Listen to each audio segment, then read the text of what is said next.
Hey guys, this is Tommy Nation Politics. Starting the show a little bit early. We still have a special guest, Willie Bragg, host of Bragg Show, YouTube streamer, wonderful activist on anti-war, anti-racism, American Social Democracy, YouTube.com.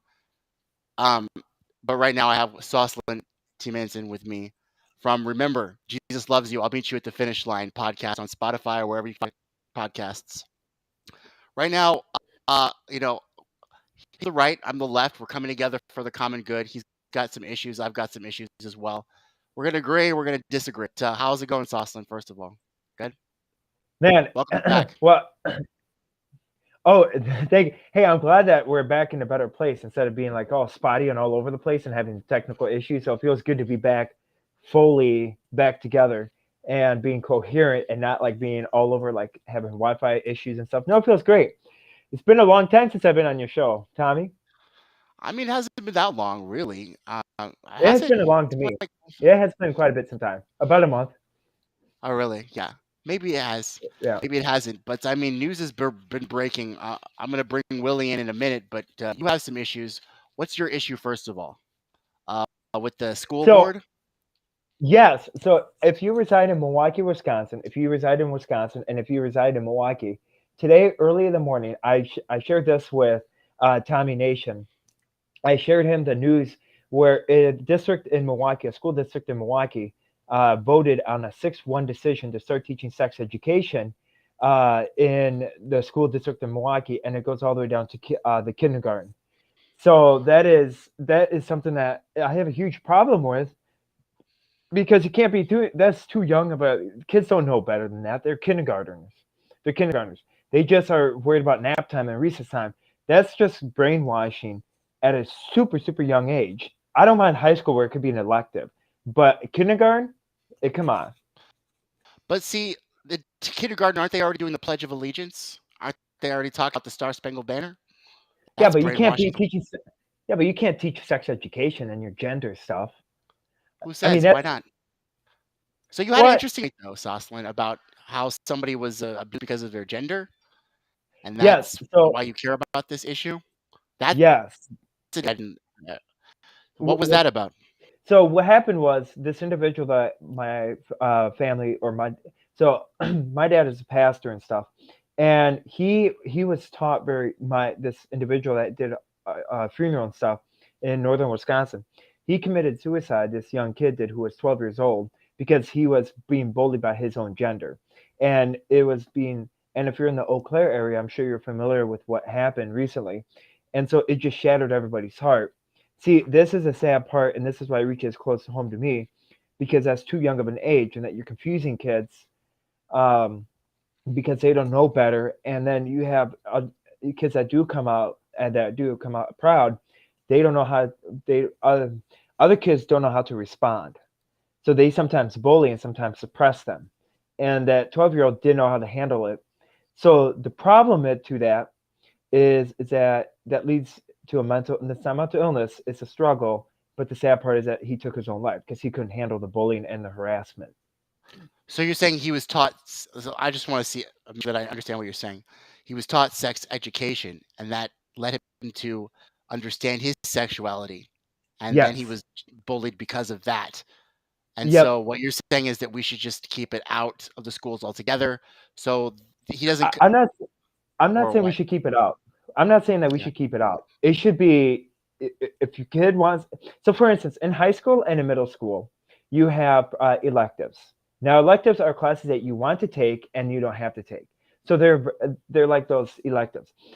For instance, when I was in high school, I took welding. I didn't have to take welding. I could have taken another business class, but I decided to take welding because it's practical for later on. Maybe what happens if I like welding and stuff.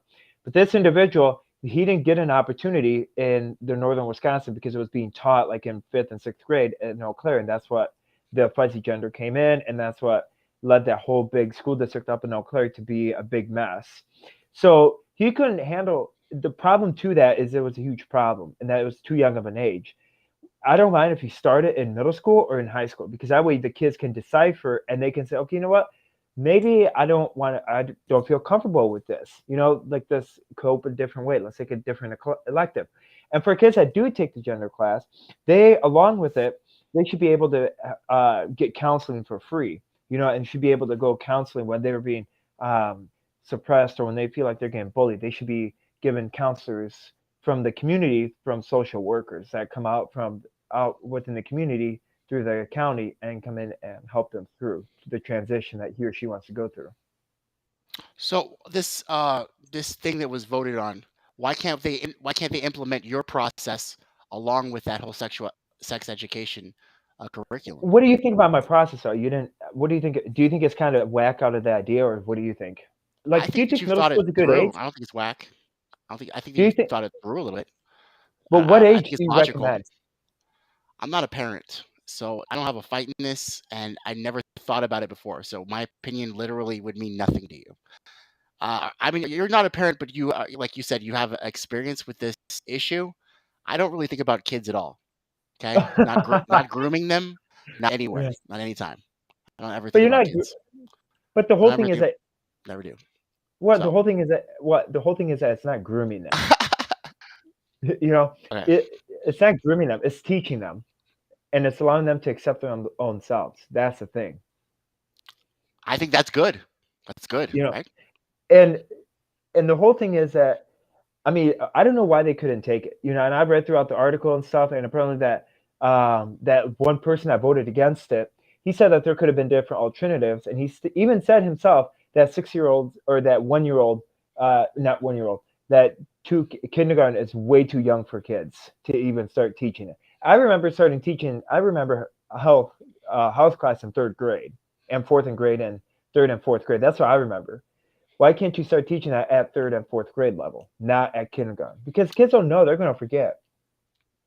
So that's an interesting, good point. And when I was in third or fourth grade, I only knew that I wanted to be a Ninja Turtle, and Leonardo was that Raphael was rude, and Michelangelo was a party dude. That's all I remember. That age. We'll see what Willie Bragg has to say. We're gonna take Yeah. a little break, and I did have a what's up, good vibes. By the way, everybody, welcome to Tommy Nation Politics.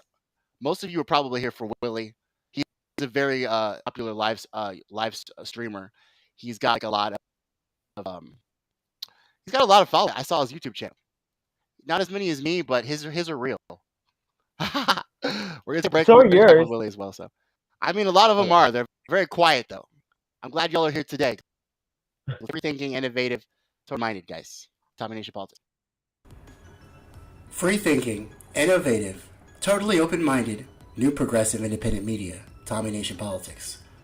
www.tommynationpolitics.com. And of course, you can always hit us up at facebook.com/TommyNationPolitics. Contribute to PayPal, Tommy Nation Politics, or Cash App, capital T, capital N, capital P, one word, Tommy Nation Politics. Follow us on Twitter and Discord, also Snapchat, Tommy Nation Poll.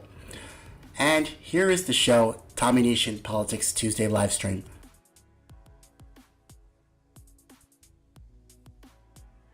Hey guys, this is Tommy with Tommy Nation Politics. How's everyone doing today?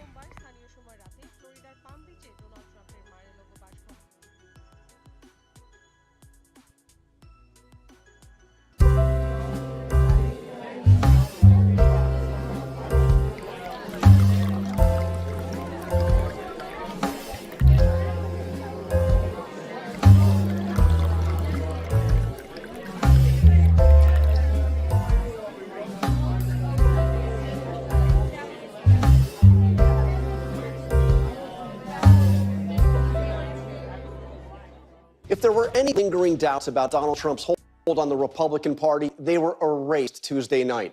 Liz Cheney, Trump's loudest and most persistent critic of the party, target of his vengeance campaign, went down in a landslide primary defeat.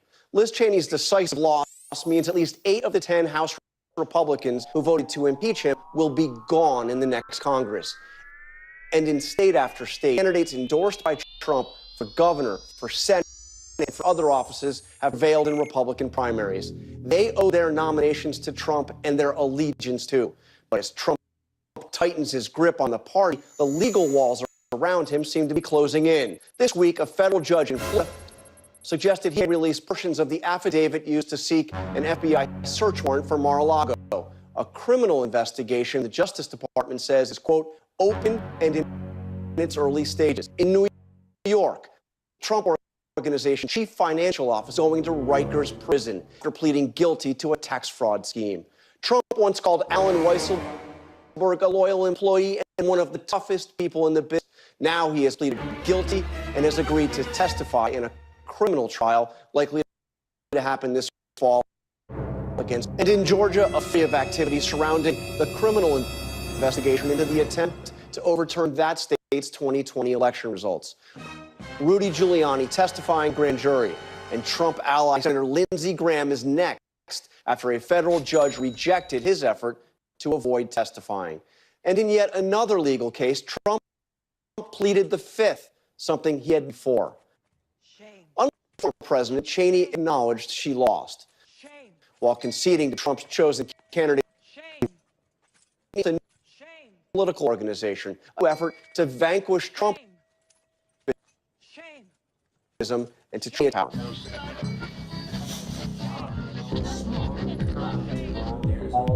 Hey guys, this is Tommy with Tommy Nation Politics. How's everyone doing today? Tommy Nation Politics.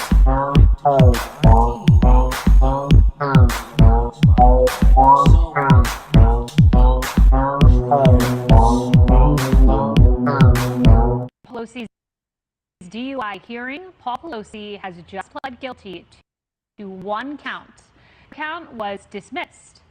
He was sentenced to 5 days, and he served 2 days already, and he got 2 days for good behavior. That leaves 1 day left, but as I understand it, it will actually end up with no days in jail because they are written off as good behavior. He has to do this, though. There's an device on the car that he will have to use. He'll have to go to DUI classes. He'll have to pay We're not sure how much yet. Let me say that clearly, Kennedy. So he's sentenced to 5 days. He served 2. He got behavior. And the final day, he will not have to go to jail because there will be a court work program for that last day. So no jail time. Seems like a very generous deal for Paul Pelosi. Yeah, and also 2 days he was straddling midnight. So that's why he got the 2 days. He was really only in custody for about 5 hours. And then he made left and probably got his very powerful spouse as a cautionary tale for the future. Anyone who wishes to abuse their privileges. David, that's exactly right. The citing that they're doing to ongoing, letters of court case. We can't see the dash cam. That's over. That use is done. So we should get the footage. What? Tonight? I mean, sometime. When's Pelosi leave Congress? Maybe then we'll see the footage. Look, this is just burying the case.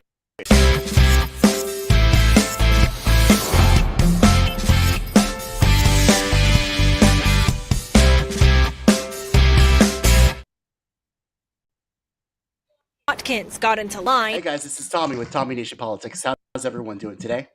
Today we have on the show Willy Bragg from the Willy Bragg Show, youtube.com/Ethic and Social Democracy, Saucelin T. Manson from Remember Jesus Loves You, Meet Me at the Finish Line, and also my co-host and Voice of Change podcast host, Jamarr Jabari.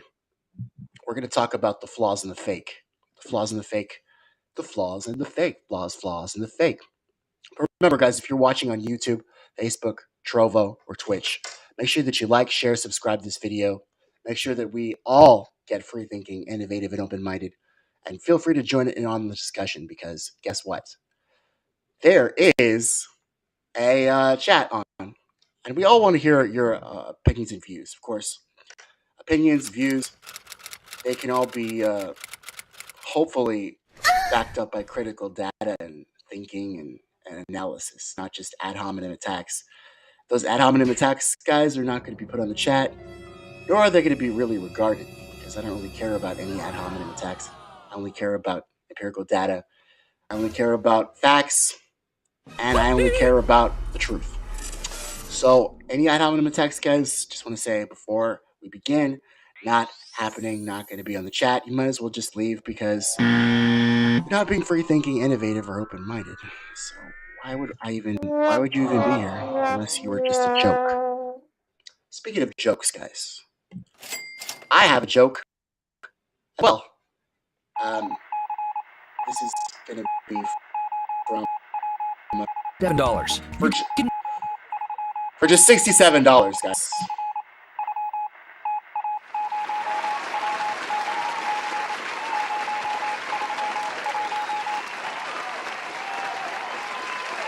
Okay. So, guys, I don't know if you noticed it, Deb. It's midterms time. Speaker Pelosi, she asked me to chip in $14 yesterday. And now, while Mr. Pelosi is undergoing his judicial activities, Nancy Pelosi decided that she was going to let me know that the speaker needs $14. So I thought that I'd read to you what she text messaged me. She's got a picture here. It's Nancy Pelosi. Of course, we need our special music to cover us. Let's see, religious music. Ah, yes, hiding is the joke. Let me see.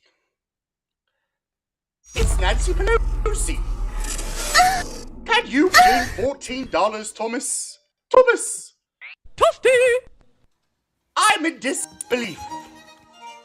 In the wake of the Supreme Court's apocalyptic vote to strike down Roe v. Wade, Republican Senate is taking the lead, and our majority is plummeting. Herschel Walker is losing in Georgia. Ted Budd is losing in North Carolina. J.D. Vance is losing in Ohio. And Dr. Oz is losing in Pennsylvania. Oh, dear me. Ron Johnson is losing in Wyoming. And I need you to understand what this means, Thomas. It means if Democrats bring into action to flip those Senate seats, Mitch McConnell's hopes of regaining the Senate and eviscerating productive rights will be gone in an instant. So, I'm launching an immediate response to take advantage of this amazing swing. Democrats favor. Yes. Yes, of course. Democratic members have to put plans into action, Thomas. They must use their democratic reinforcements to critical races all over the country and prove that Democrats have what it takes to win. Can you chip in 14? Thomas, just $14 in this make or break moment. Just go to Pelosi for us, .Senate, hashtag $14 act blue. I mean every word what I say, Thomas. I mean every single word. Oh, Republicans have proved time and time again that they will never put America first. Never! This is why we are fighting so hard to elect Democrats who will fight for what we believe in. Reproductive health, democracy, and also us. Can I count on you? Thank you, Nancy. And P.S. Please, I need 10,000 members before night to bring into action. All the Democrats in the direction will be replaced by extremist Republicans forever. And that would be super horrible. As horrible as what we're doing now. It'd be almost as super horrible as Grammarly. That's all I have to say. Anyway, guys, that was my letter from Nancy Pelosi.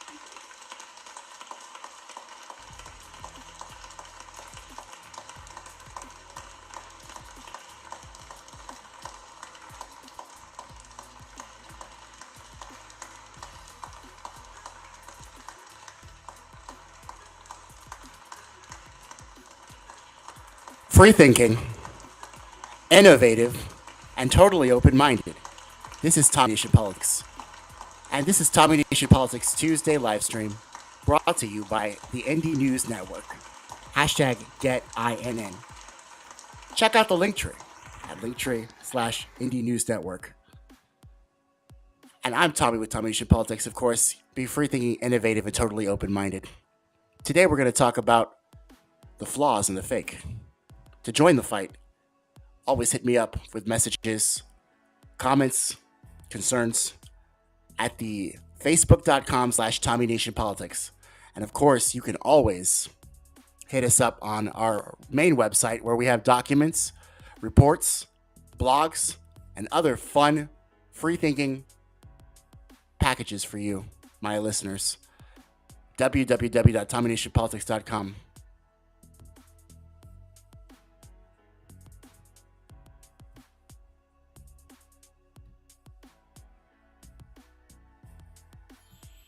Hey guys, this is Tommy with Tommy Nation Politics. How's everyone doing today?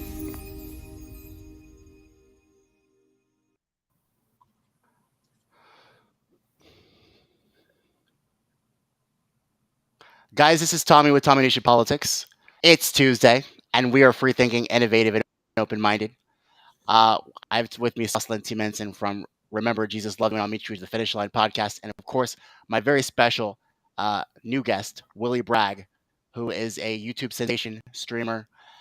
He's an activist, anti-race, racism, anti-war, anti-poverty. We're going to have a little conversation about the issues today, and I hope that you join us on the chat.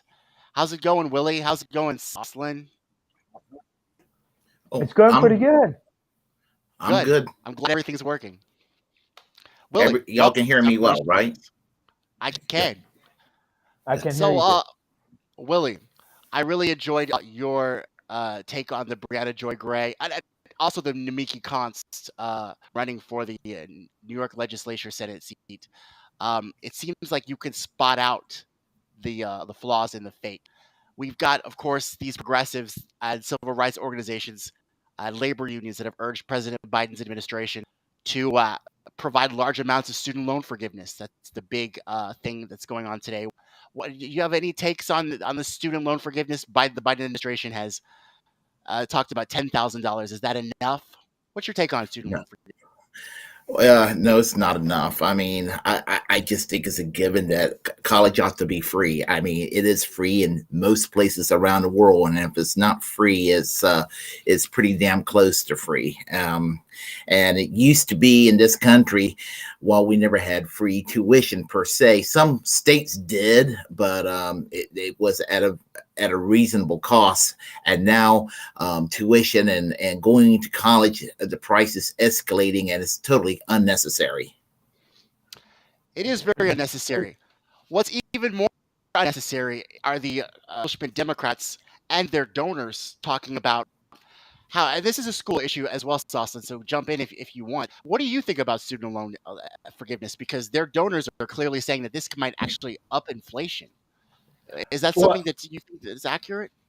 I don't know. Well, here's the whole thing that I personally agree is that you don't have to do student forgiveness loans. All you have to do is give special grants. For instance, in high school and stuff, if you want to go to a 2-year college or a technical school, that should be paid in full for free. That should be covered and paid.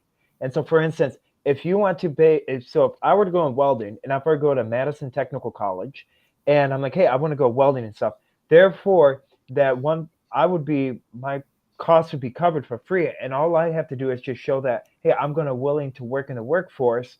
And therefore, the government could give a grant to Madison Technical College to cover my education for free. I'd say I'm more towards grants. Give bigger grants to people. And if you want to go to a 4-year college, you should give more scholarship or more people accessible scholarships. For instance, if you are good on your education and if you make certain grades, that's how much money you get from the federal government. And for instance, for FAFSA, you should make the Pell Grants bigger, not reduce them. I'm all for increasing the Pell Grants and inside the Pell Grants. I'm all for expanding that because I don't want Sally Mae taking any more money. But what about the people who already are involved with Fannie Mae and Sally Mac, Freddie Macs? Yeah. Well, like me. And I mean, the college degree will pay off, and I might be able to pay my student loans. Although it's been helpful not having to pay them for the past year.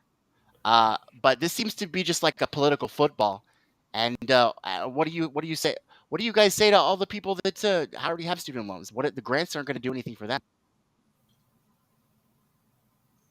Anybody? It's an open question. Willie, what do you think this grant idea? I'm for a simplified system of tuition free, just making it just making it so that when you graduate high school, you go to college if that's what you're qualified to do, or go to a community college. And honestly, I think that we have to bring back emphasis even in the public schools of vocational training, and maybe even some kind of an apprenticeship program with maybe even local businesses, and things of that nature to create a skilled workforce. They kind of do this in other countries, and I think it's something that we should do here. Of course, it would take some restructuring of the economy. It'll take kind of bringing back some protectionist practices, but I have no problem with that. Yes, except the right wing has problems with protectionist practices because they want to deregulate everything. Yeah, That's true. Is that why you Yes. is that why you want grants? Because you want it to be private money funneling through the student? Is that why, Saucelin? No, I want it to be federal money, because if we're going to give $6 billion to Ukraine just for like what being just fueling a war, then why can't we invest in our own money? Why can't we invest in our own country? Let's think logically here. I agree with that. I agree with that as well, and that just really segues it. Thank you for that wonderful segue, Saucelin. Sorry.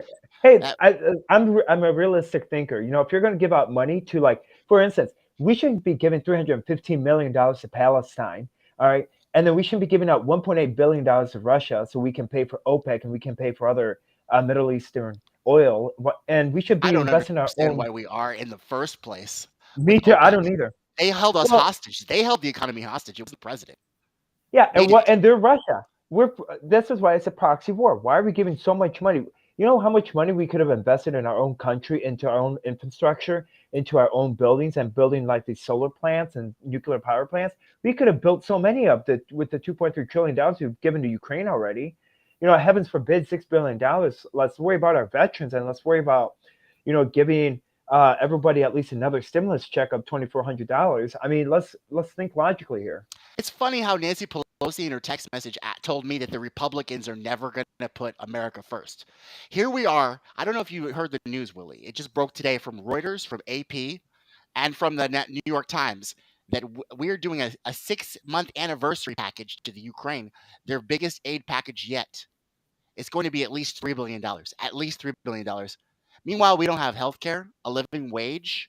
We haven't legalized marijuana, even though the whole Brittany Griner thing made the president cry, made Kamala Harris, a woman who locked up black people for smoking pot and laughing about it, made her write a tweet about how she should Brittany Griner should get off. Her crocodile tears, this administration's $10,000 student loan policy, it's fake. It's a fake flaw in a system where these are questions to you guys, but also I'm also a little angry, guys, because we as progressives and social democrats, Willie, what do you think about this? We haven't gotten anything done as far as our agenda, as far as the Bernie Sanders platform. That Bernie Sanders had a platform in 2016. Hillary Clinton didn't have one. He had one. What do you think about our agenda? Think about our platform. Where do you think this progressive movement has gone? Well, I hate to say it, but when Bernie Sanders bent his knee really in 2020, I felt like because he disliked Joe Biden less than he disliked Hillary Clinton, which is understandable on a personal level, but the movement died when Bernie Sanders gave up so quickly. And I think that force of vote was like one last chance to actually do something with regard to healthcare. But but because there is there's basically a Jimmy Dore derangement syndrome that goes on with some personalities on the online left and some activists in the left broadly. We wouldn't go through with this forced vote, and they said, well, Nancy Pelosi could lose her seat, her speakership. Like, I'd give a rip if Nancy Pelosi loses her speakership. I could care less about protecting Nancy Pelosi. She doesn't care about you. She's going to drive That's her right. Porsche right in your car. Yeah. She's going to drive her Porsche right into your car while being on drugs that was. I mean, these Democrats, they literally talk about how it's Russian bots while they bot you these text messages. They talk about how they're a threat to democracy while they're the ones going over to Taiwan for hookers and blow or whatever she went for. And Why inside didn't she trading. go there? They talk about all of these things. They're doing the exact opposite. They talk about how Republicans won't put America first. They're the ones giving aid packages to Ukraine, $3 billion. Well, we don't have health care, a living wage, a Green New Deal, or anything that they promised in their campaigns. How much enough is enough, guys? Daryl Houghton, welcome to the show. David Berger Sharon, welcome to the show.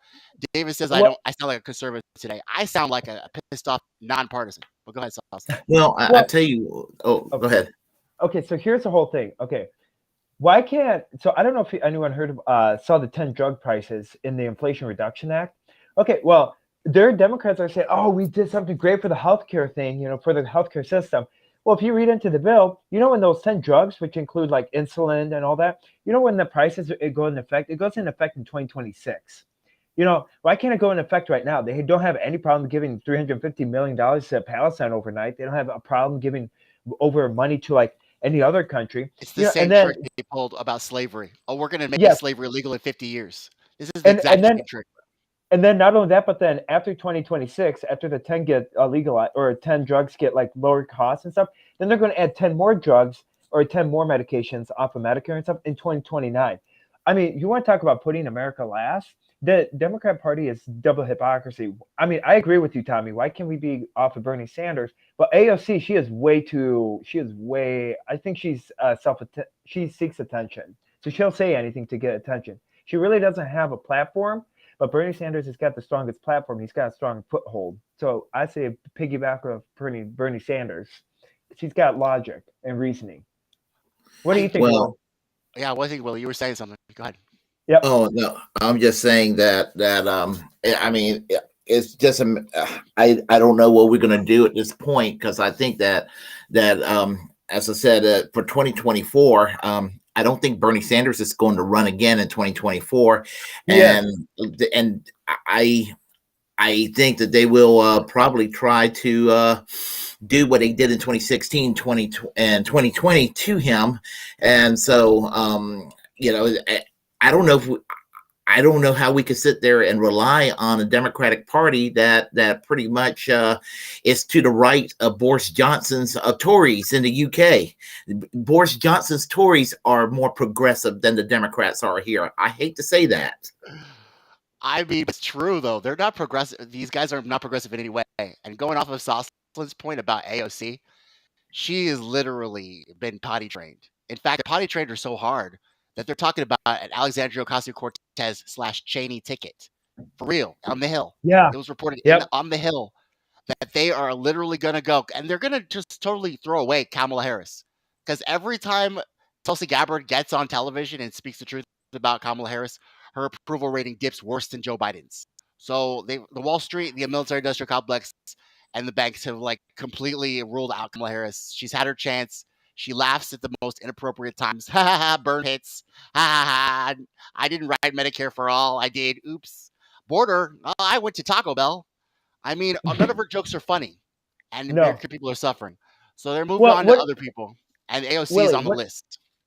Willie, what do you think about this? Willie, what do you think about this ticket? Tulsi Gabbard as a runner, as a front runner, and Bernie Sanders as vice president.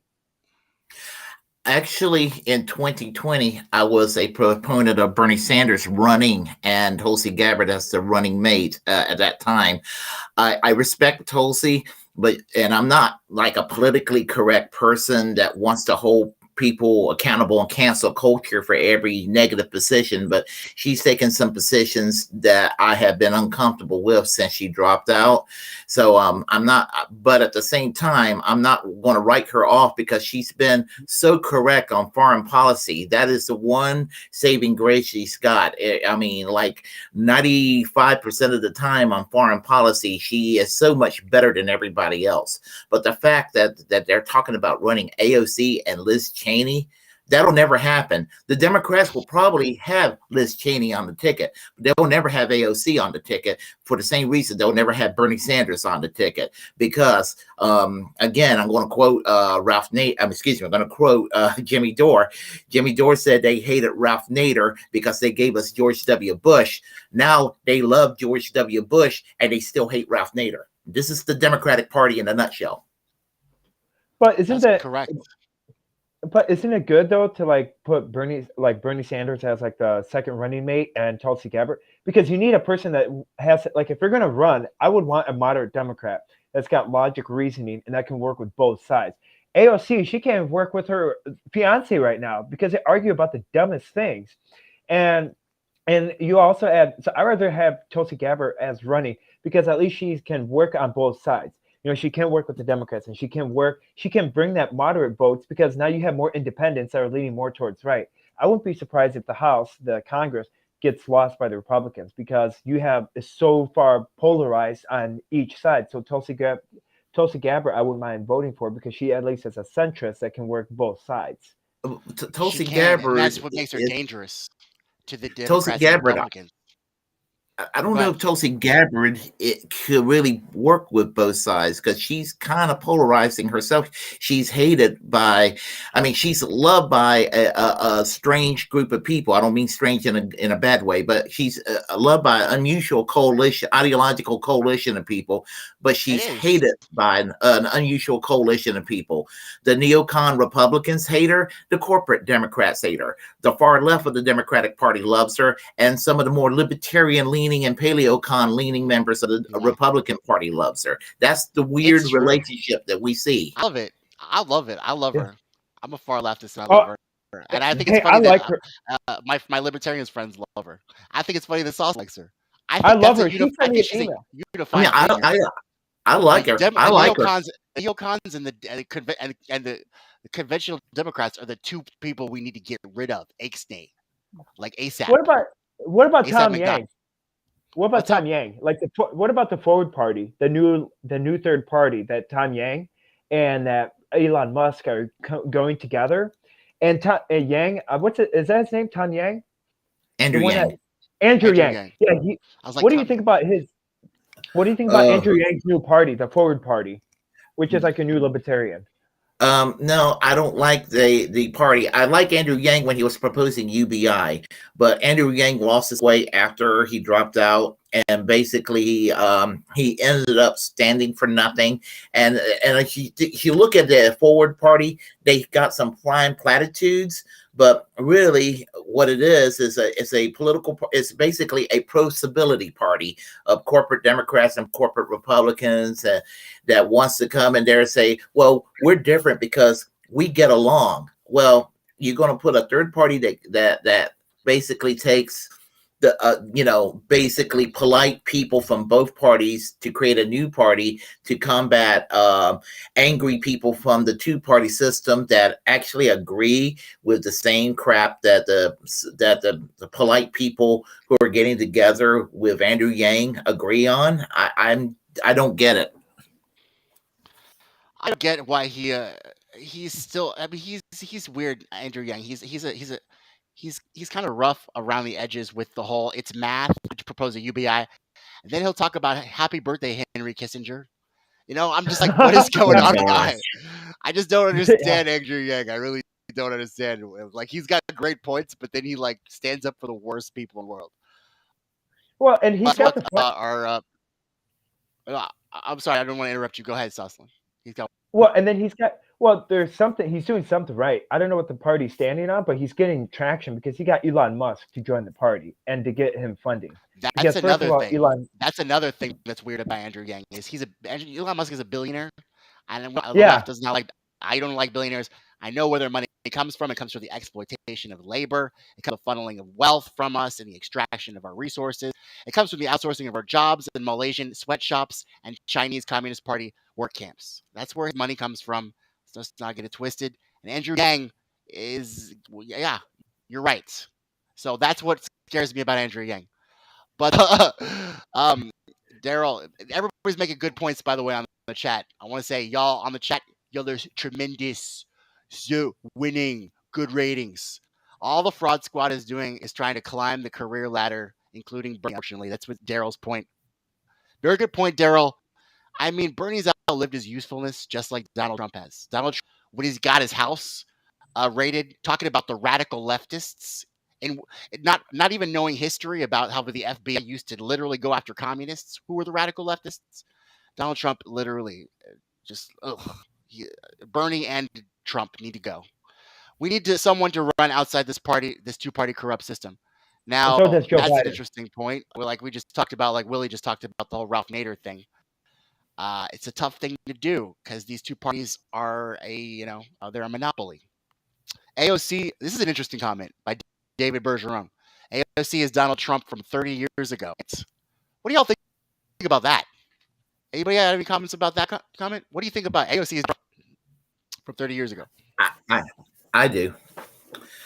You think so? There is a meme. There's a meme. I don't know if you've seen the meme where, you remember when Michelle Obama was tugging on George W. Bush due to Trump derangement syndrome several years ago?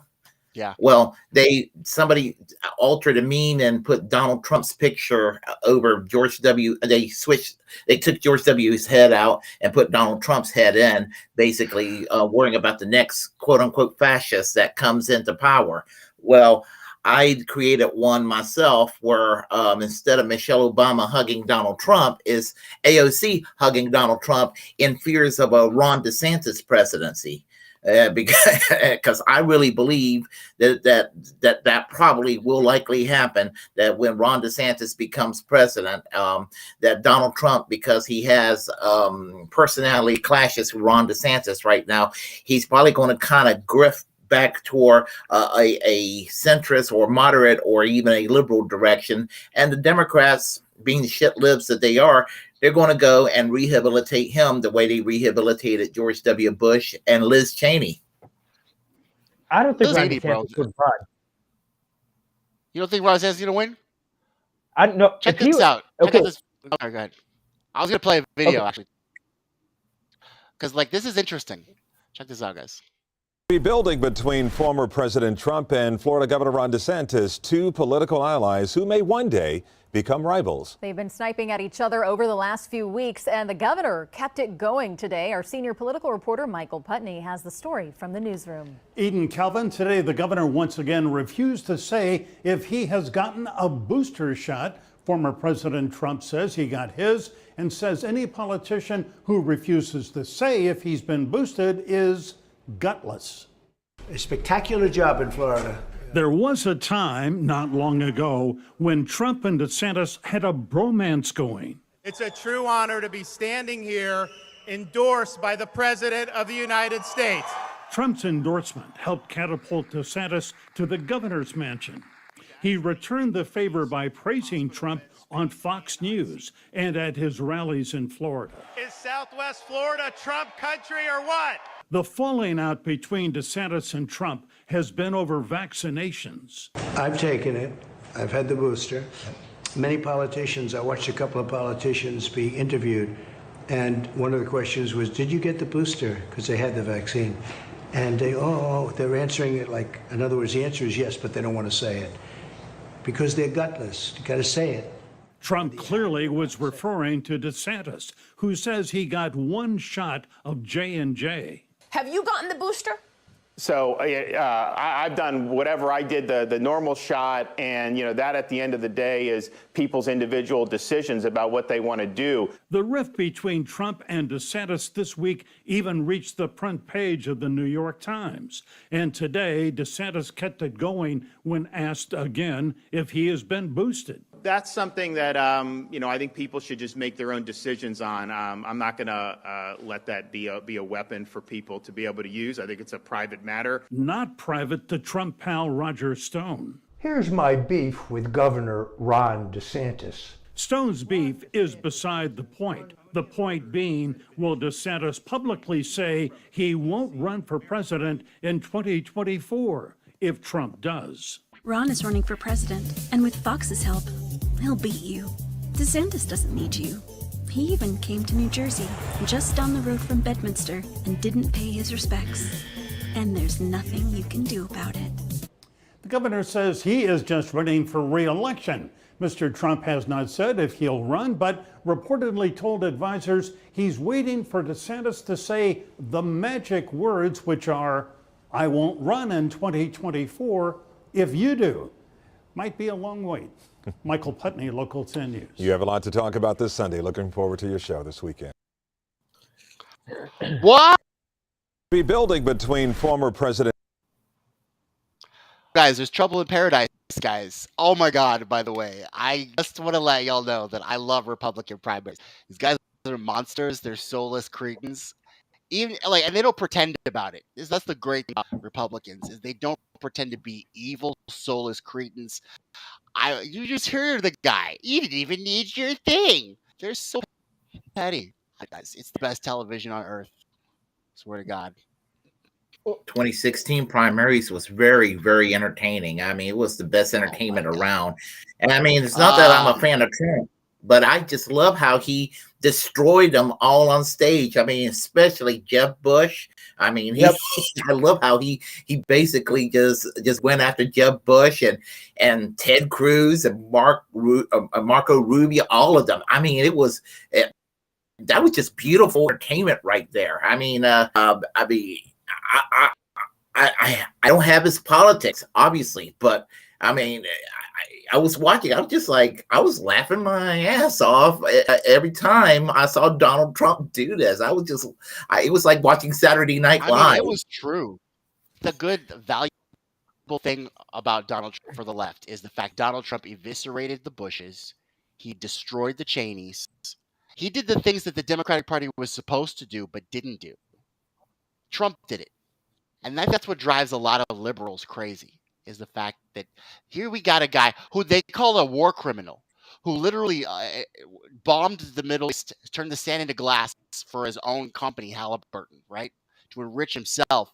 They call the guy a war criminal. Now they're all hugging George W. Bush. They want Cheney to be on the Democratic ticket. It stinks to high heaven. It's hypocritical as hell. Here Trump on the other side. These are the things that made me actually think about voting for Donald Trump. It was interesting. The only thing that, the fact that he always calls the radical leftist the problem. If Donald Trump actually got two brains, rubbed two brain cells together, and actually went after his enemies, because he doesn't. That's why he lost. He didn't go after his enemies, and his enemies crushed him. So that's why he's so busy blaming the radical left. His fucking enemies took his house. So that's why he lost. And y'all disagree or agree? What do y'all think? I agree. Well, I agree too. Well, I also agree on this because he put Garland back in. He appointed Bill Barr is the one that appointed Garland to be the FBI and stuff. And not only that, but he's going after Mitch McConnell, Moscow Mitch. And and that's the whole thing, is that you need to go after more of these so-called conservatives that are if I were President Trump, okay, I would filter out the Cheneys, I would filter out everybody else. For instance, Scott Walker and Paul Ryan and stuff, they were the so-called Republicans. I would filter them all out. And I would also filter out and build a brand new base. And then I'll work from there. But I'm not Trump. And apparently I don't have Twitter, so I can't go after anybody. Okay, I don't have Twitter either, though. You got Truth Social, though. I don't have. How is that? Is that work? Is that good? Is that a good social media site? Twitter it's a Truth Social. It's good. You can't message on it, but he's got pretty good following on there. I mean, he's better than what Elon Musk said. And President Trump was right about Elon Musk, about how he's not going to retain Twitter. And sure enough, Elon Musk is going to be inside the courtroom on October 17th at 8 a.m. in the 9th District. Twitter versus Musk. So he was right on that. That's going to be an interesting case. Is it going to be as exciting as the Johnny Depp Amber Heard case, do you think? Oh, I think so. What do you think? Well, I it's think gonna be so. interesting. I'll be watching. Well, I want to know about the bots, like the bots that like the whole big problem with the bots. I want to know about that, if that actually was true or not. Uh, yeah, I agree with you. I know what the Willie, bots what do you do. think? What do you think, Oh, Willie? about the bots? Yeah. Oh, what Russian bots? No, like on Twitter, like Twitter. Yeah, The like the whole Twitter Him being bots. fiasco. taken off Twitter, Elon, yeah, or Elon Musk buying Twitter? both of them. Both. Well, I'm a free speech absolutist, and I've always been a free speech absolutist. Something that I think that the mainstream left walking away from is going to bite them in the ass down the road. But I think that taking away his Twitter was really dumb, and it was basically performative. On top of that, and as far as these Russian bots and things of that nature, that's a lot of conspiracy junk. I mean, I'm not a fan of Putin, but at the same time, I'm not. I think there's too much anti-Russia hysteria that's going on to the point where I just, I'm just like, people don't look at the Russia-Ukraine war with any nuance, and that, the United States is kind of funding Nazis within the Ukraine, and I try to tell them the Nazis in Idaho. What do you mean? There's Nazis in Idaho, Willie. No, there's Willie, yeah. Willie, we're talking about the bots that like caused Elon Musk to pull from Twitter because Twitter wouldn't disclose the information. That's what caused the whole thing to go to court on October 17th. We okay. Oh. Yeah, we're talking about the. I mean, I don't know about Willie, but I am very much into the whole. They're robbing, taking our money, and they're fucking funneling the wealth of the 1%. So these Twitter bots and Elon Musk's little playtime, I wasn't thinking about either. So I don't care about bots on Twitter. I think Twitter should burn. Twitter's lame and yes. really dumb. Willie, We what are have your social thoughts media on it? platforms. I don't give a shit. I will say Yeah, this. I didn't. Okay. Oh, I didn't really think about it. Yeah, sorry. Yeah, I wasn't really thinking about the bots with regard to Elon Musk on. I didn't even really think about that. So I thought you were referring to something else. You know what's funny about the Russian bots, though, Willie, is that every time black people ask for reparations or something like that, the right calls us commies, and then the left calls us Russian bots because they don't want to fucking give us reparations. It's always a distraction. These bots, bro. They don't want to listen to regular people. They just want to fucking divide and distract. And this is what these bots are for. No matter whether Russian bots, or they're Elon's bots, or they're Twitter bots, all these bots are here to do is distract us and lie, right? Lie about the numbers, about the views. They're just lies. So, and speaking of lies, Daryl says, I enjoyed Trump's press conference, president. Now, Daryl, you have to remember this. Sorry, you that's have funny. to remember this. This president forgets whenever he shakes a hand, and then he shakes hands of ghosts. He walks away when he's not supposed to walk away. This guy is exciting too, okay? In fact, his press conference secretary, when he got COVID twice, and they talked about the booster. I mean, these guys are the same person. How are they not the same person, bro? How is Trump? Okay, so this is my final question to you guys. How is Donald Trump and Joe Biden not the same person? Go ahead. They got the boosters. They love the wars. They like the law and order, right? Crime bill. How are they different? They love the cages. They love the cages. How are these people not the same guy? One likes ice cream and the other one likes Coke.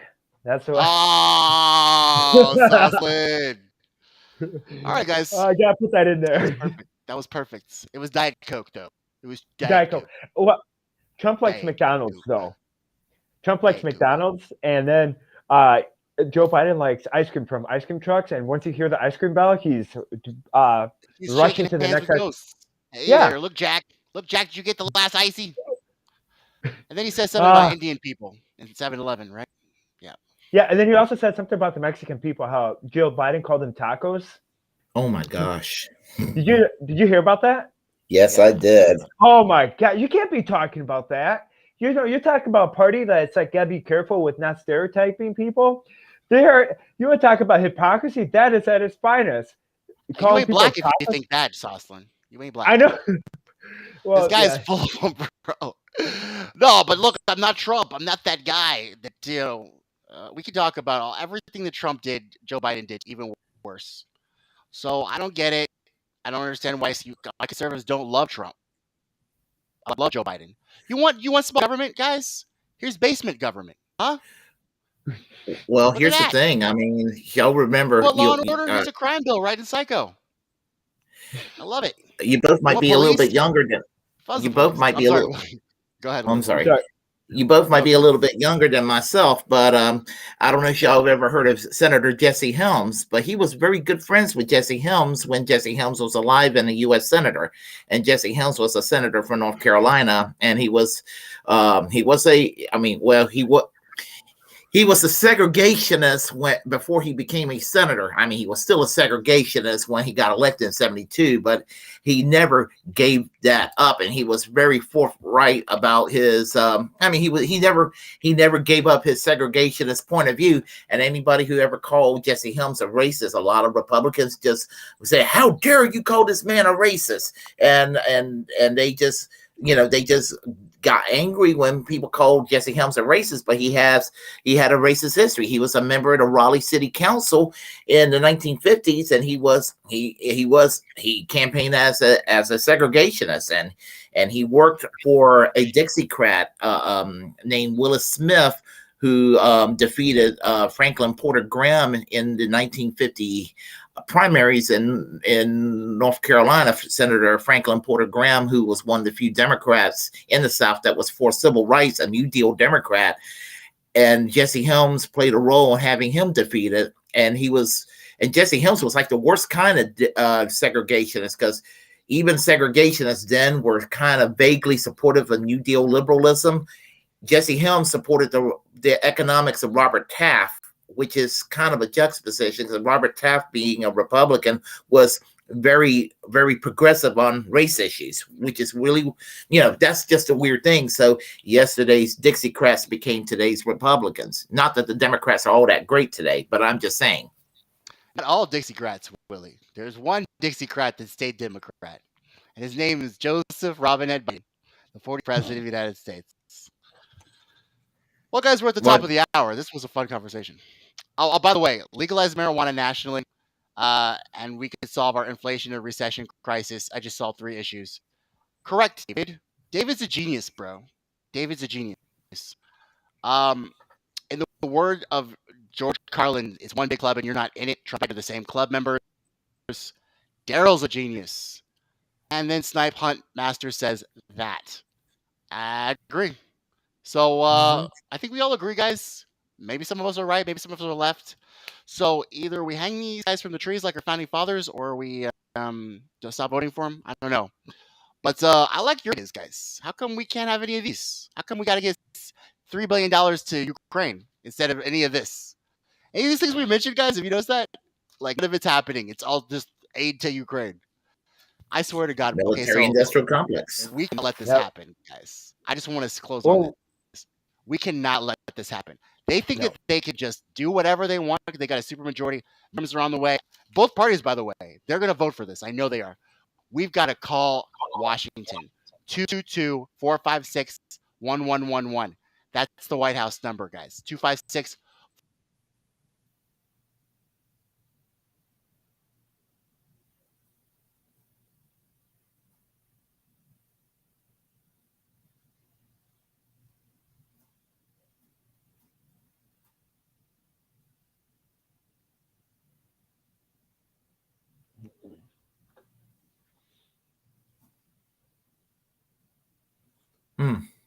What happened, Willie?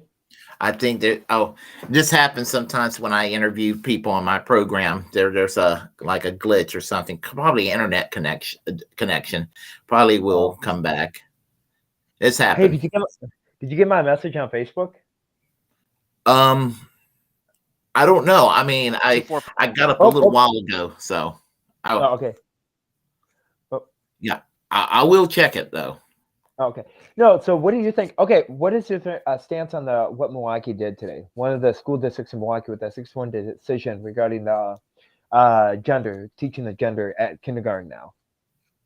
I don't know the specifics of it. So, like for instance, so you know how they're teaching like sex education. They're teaching sex education at kindergarten level. Y'all hear me? So, what do you think about that? Oh, he's back. Bro. Okay. Yeah. Bro, that was definitely president. What happened?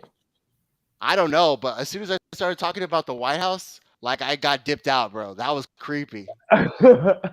As soon as I started talking about the White House, bro. Did y'all hear anything I said about Ukraine and the White House?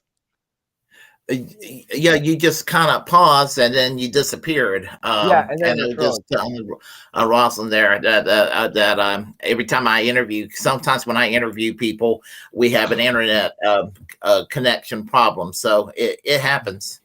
Okay, it's not okay. It's because I'm a conspiracy theorist. I feel like that was the president just now. He just pulled my plug. With the ice cream? He probably spilled the ice cream on the server. I know he probably did. He looked jacked. You are to pass this Ukraine aid bill. They need to agree one thing, at least one thing from the Democrats before they do anything else for Ukraine. We need them to at least fulfill one of. Come on, is that too hard to ask? Is that too hard to ask, guys? One thing. Just one thing before they give any more aid to Ukraine. We can't let them do this, guys. We can't just keep rolling like this, guys. It's kind of sad. It's very sad, guys. But we're top of the hour, and it was great fun. I invite both of you all to be back on Top of Nation Politics any Tuesday, every day, 8 p.m. Central Standard Time. Jesse Jett is next at the ND News Network lineup, and he's a great guy. I don't want to steal his shine, so I want to make sure I'm off. But any last words, Willie? I appreciate coming on. I enjoyed this chat, and I enjoy talking with you both. And if either one of y'all ever want to come on my program to chat and discuss politics, just drop me an email on Facebook or on Twitter, and we will get this thing set up. Awesome, Jocelyn. Anything for you? So I want to say thank you so much for the opportunity that I was given. And if anyone wants to follow me, I do. I've been starting doing interviews. So we've been doing interviews of what Wisconsin's been happening in the midterms. And again, we had a wonderful interview with Jonathan Wickman, who ran for lieutenant governor but lost. And we discussed the two-party system in Wisconsin. If anyone wants to follow my podcast, it's called Remember God Loves You, and I'll meet you at the finish line. And you're welcome to follow me on Facebook. And you guys have a blessed day. Thank you, Mr. Tommy. We'll hopefully be back next Tuesday. Yeah, you can come back any Tuesday. You too, Willie. I'll be on your show. We'll get that ironed out. You guys, the innovative, open-minded. Jesse, you're